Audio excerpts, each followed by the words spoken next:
and welcome to Diplomatic Insight with Oyebola. On this program, we break down global diplomacy, international relations, and how they shape our world. I am Oyebola Ajiboye.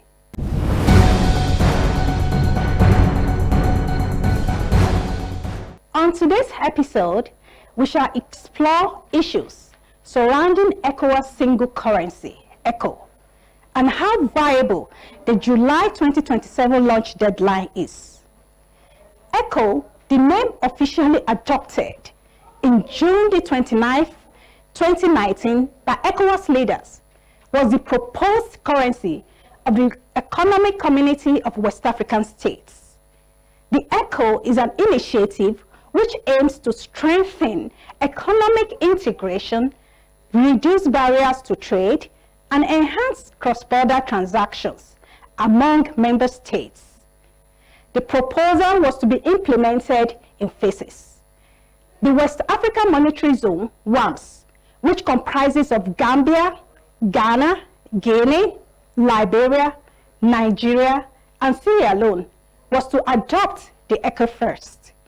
Then the ECO would merge with the cipher form used by 8 French-speaking Union Économique et Monétaire West Africaine, UEMOA, or West African Economic and Monetary Union, WEMO. This transition was to give the Francophone countries full fiscal and monetary independence from France. It's been almost 25 years when the goal of ECOWAS common currency was officially stated in connection with the formal launch of West African Monetary Zone, WAMS. While ECOWAS is celebrating a golden jubilee, the official statements of the goal of a common currency will be celebrating its silver jubilee in December 2025. Nevertheless, this goal is yet to be realized. The ECO was first planned to be introduced in 2003, but was postponed several times to 2005, 2010, 2014, 2015, 2020, and now 2027. This episode shall delve into the benefits, challenges, risks, and even the future of the ECO in the ECOWAS sub-region.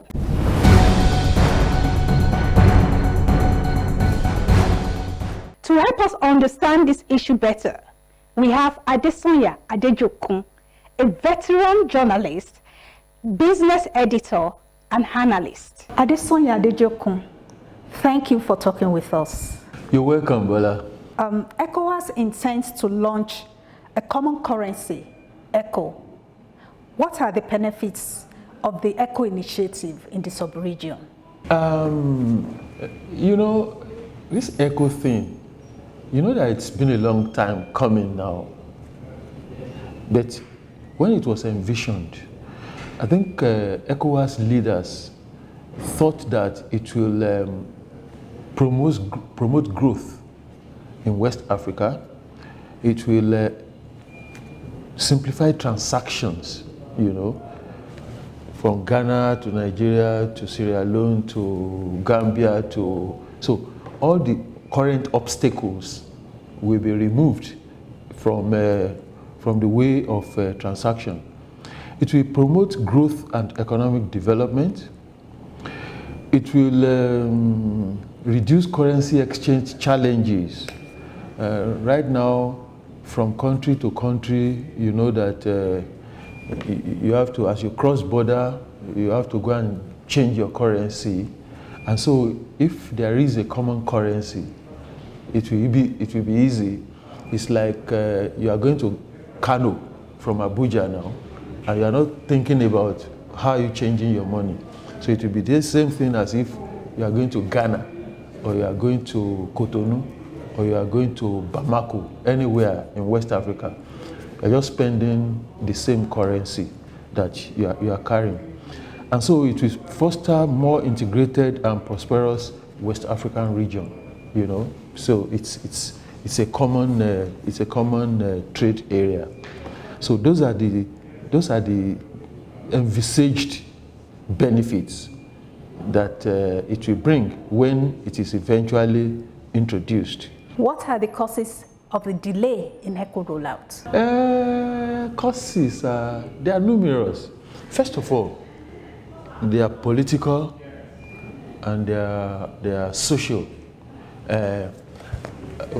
Now, you remember that many years ago, at the formation of even African Organization of African Unity, you know, there were two blocks.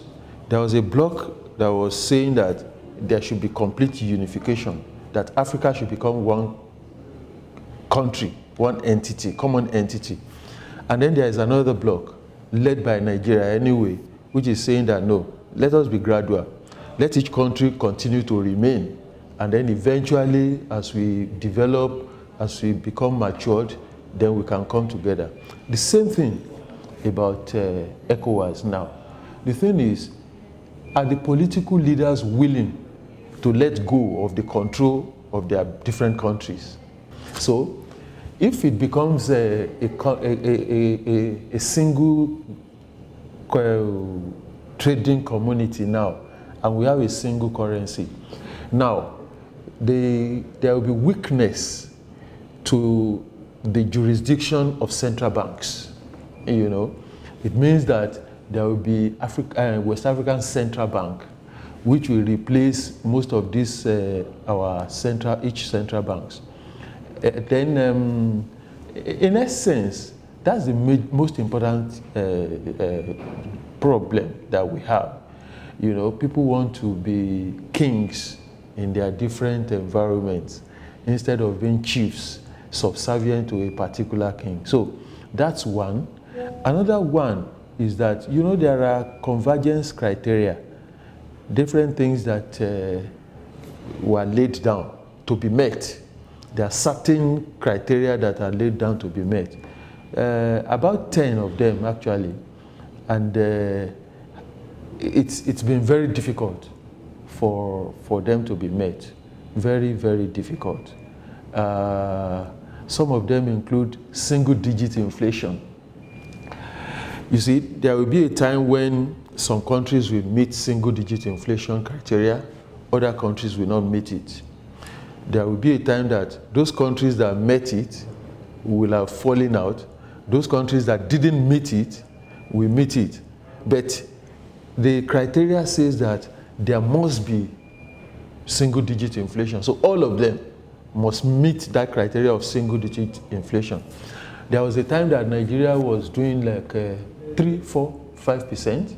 Other countries were not meeting it. Now, in some countries, they are meeting it. Nigeria, what it did was to reduce our inflation figure from about 34% to 24%. Now, I think it's even moved up to 25. So, and even 24 is far from single. So when are we going to meet, when are we going to get to 9%? I'm not envisaging it for maybe in the next 1 year or 2. So that's an important factor. Deficit of not more than 4% of GDP. I mean, when you are doing your budgeting, the budget deficit should not be more than 4% of GDP. How many countries are meeting that right now? Very few. Why? Because most of these countries have problems with their economy, and so they are borrowing. They are borrowing. You know that Nigeria currently has a borrowing running into hundreds of trillions, maybe like 130 trillion. I can't remember exact figure right now. Naira. And so because they are borrowing from other agencies, they are borrowing from multilateral agencies, they are borrowing from bilateral sources, and that. Ghana, for instance, has about $2 billion or $3 billion debt from IMF only. And so that will certainly increase the budget deficit figure. So how many countries are able to meet it? Until they are able to meet it, they may not be, the criteria says you cannot do it. Central bank must not lend more than 10% in the previous 6 years to the economy. Now, we remember that during President Buhari's time, Central bank was just lending to the economy. Yeah, a lot of people made noise, And a lot of people defended it by saying, if the economy was in trouble, are we going to say because this is what is in the books, then the country should go to places? So the CBN lent money, in fact, lent federal government money up to about 30 trillion? Yeah, I think about 30 trillion naira, which the current administration has now tried to reduce by doing something to their books. I think they reduced it to bonds to be paid over the next probably 20, 25 years. I'm not very sure of the figures now. So that shows that the CBN must not, that is, print money more than. In Nigeria, I think, and it's part of, maybe that's part of why that was written into our laws, to say that the CBN cannot lend the federal government money more than 5% of last year's capital expenditure. But we floated it, we flouted that rule. But now I think the current administration is trying to live within that. But is it the same in other countries? And don't forget that we are saying every country, every member must meet all these criteria before they will be done. External reserves that can give import cover for a minimum of 3 months. I think most of them usually do that. Most countries have been meeting that particular criteria. Yeah. I've not seen a time when Nigeria has not met it in the last 20 years. And so we have consistently met that. It's not such an issue. Then prohibition of domestic default payments and liquidation of existing ones, meaning that, you know, currently, even during this week, there's a bond, there's a federal government bond that is in the market. So what they are saying is that you cannot, as a government, you cannot default on repayment of your loans to the domestic market. You must always meet it. Yeah, Nigeria has met it. And I think these are not, some of these ones are really not the issues. But the most important issues are those ones: inflation, budget deficit, and so on. Those are the ones that, then tax revenue must be equal to or greater than 20% of GDP. Nigeria's tax to revenue ratio has not, in fact, right now the current government is saying that they have moved up to 13%. Now this 13% is the highest that we have ever done, ever, 13%. And they are saying that each of those countries must get it to the level of 20%. So when do you think that we will be able to get it to the level of 20%? When in history, this is the first time that we are getting to 13% according to the statistics from the federal government. Although the federal government has the president signed? There's this 4 bills on tax reform bills. The thinking is that if those bills are finally approved and they come into effect, then things will move up. But like we said, there must also be positive interest rates. Do we have positive interest rates? I really doubt it. Because right now, what is CBN's benchmark rate? CBN's benchmark rate right now is about 27%. And so when you get to the bank and you say you want to take a loan from the bank now, how much do you get? I think the highest is maybe like 8-10%. So you can see that there's a lot of gap. It means that if I keep my money in the bank right now, inflation will eat it up. Means that if I keep my money in the bank in the next 1 year, I will get 10%. Meanwhile, inflation is at 24%, while the signal benchmark from the CBN is like 27%. So I'm not getting any positivity. My money will just be, I will be losing money if I keep money in the bank. So these are some of the issues that all of them have to meet, but none of them has been able to meet it. I suspect that they are trying to lower the bar. And that's why, was it in 2024 or 2023, they decided that they were going to do it. But they are not meeting it.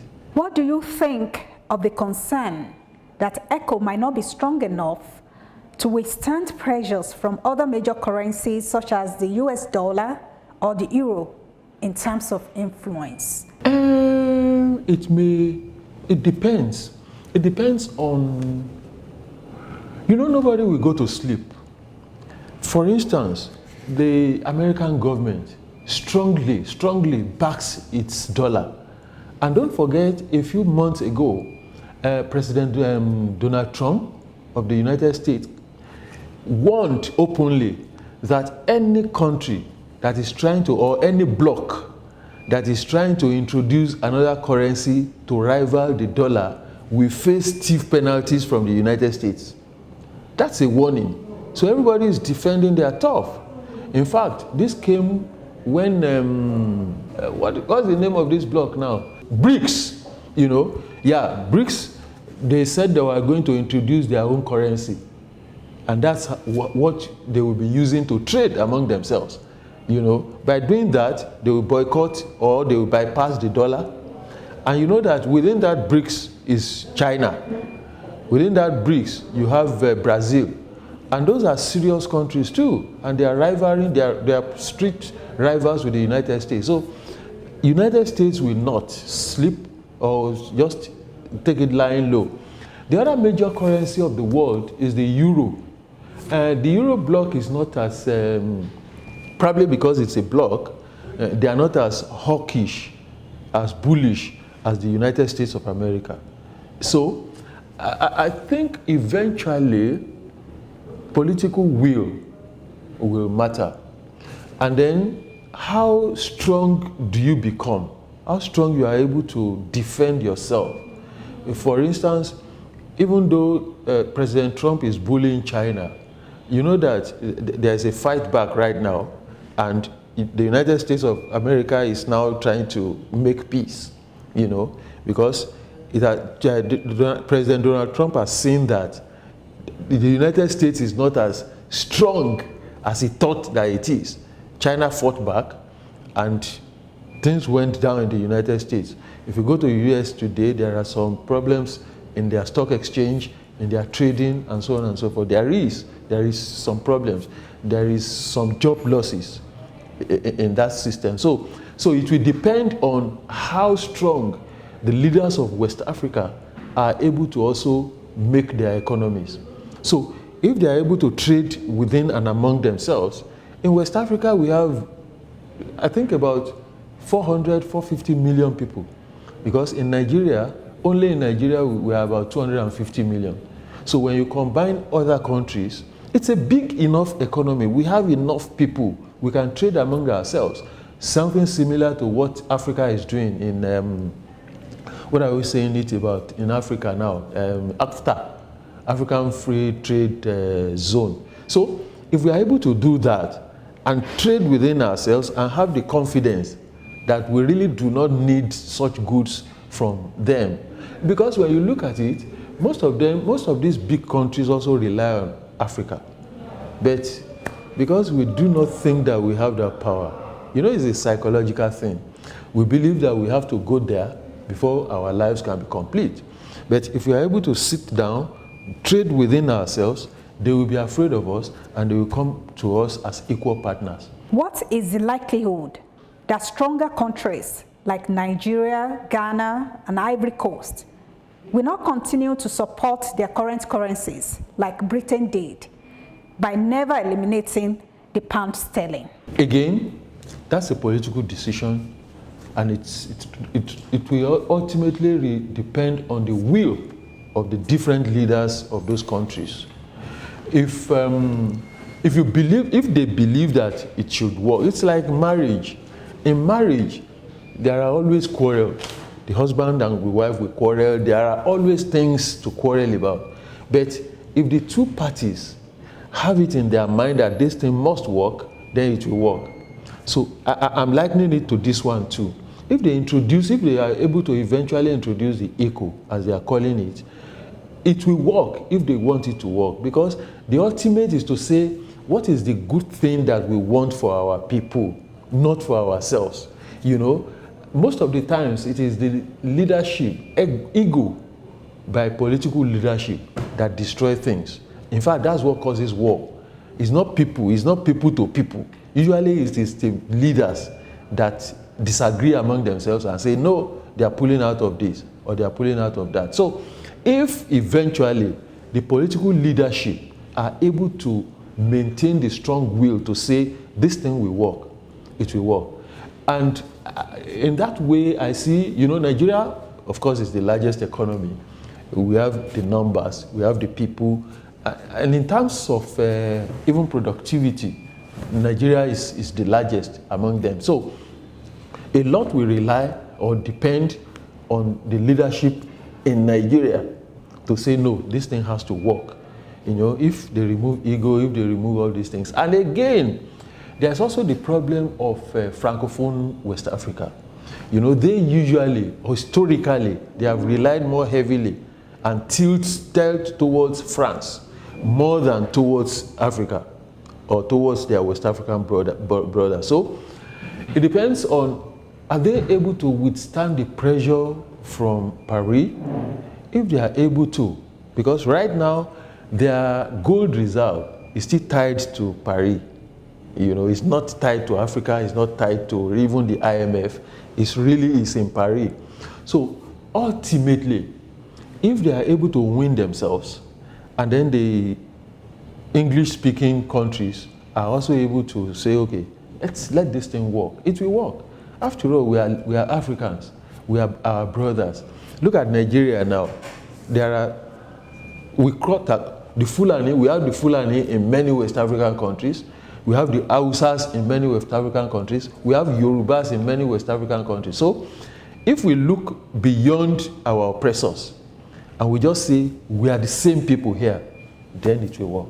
Don't you worry that the pulling out of Niger, Mali, and Burkina Faso from ECOWAS to form Alliance of Sahel States will threaten the launch of ECO? Yeah, it may, and it may not. It may, because even as they pulled out, ECOWAS is still standing strong. Although ECOWAS leaders are still extending an olive branch, still trying to appeal to them to come back. All of us are West Africans.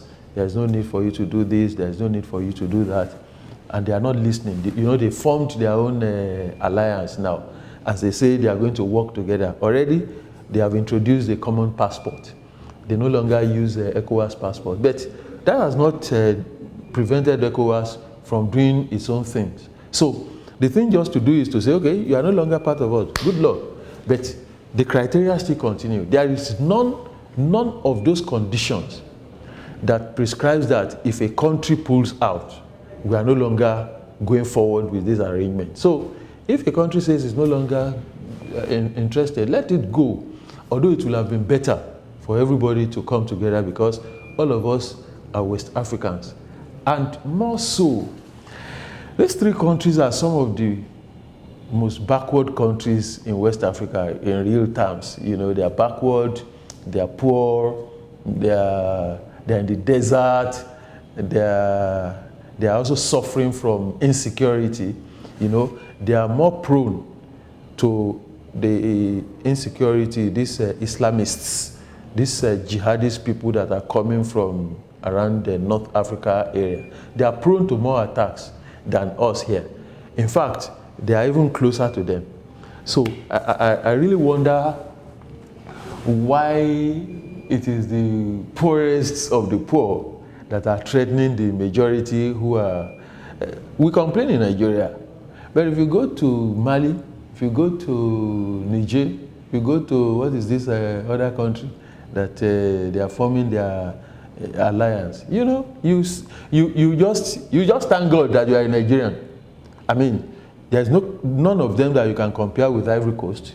There's none of them that you can compare with Ghana.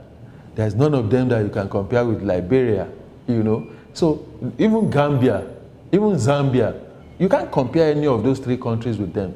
So they are the poorest. And so if it is the poorest ones that are saying that we are no longer interested, probably it even makes it easier for the rest to forge ahead with their plans. In conclusion, do you think the July 2027 launch deadline is viable? No, it's not viable. I doubt if it is viable, because if we go by the criteria that we have listed, we will see that it is not viable. Is Nigeria, do you think that Nigeria can meet this, can go to single digits in before 2027? Do you think that we can work up our tax to revenue ratio to 20% in probably just about 2 years? All the other ones, you know, can we? And if we do, what about other countries?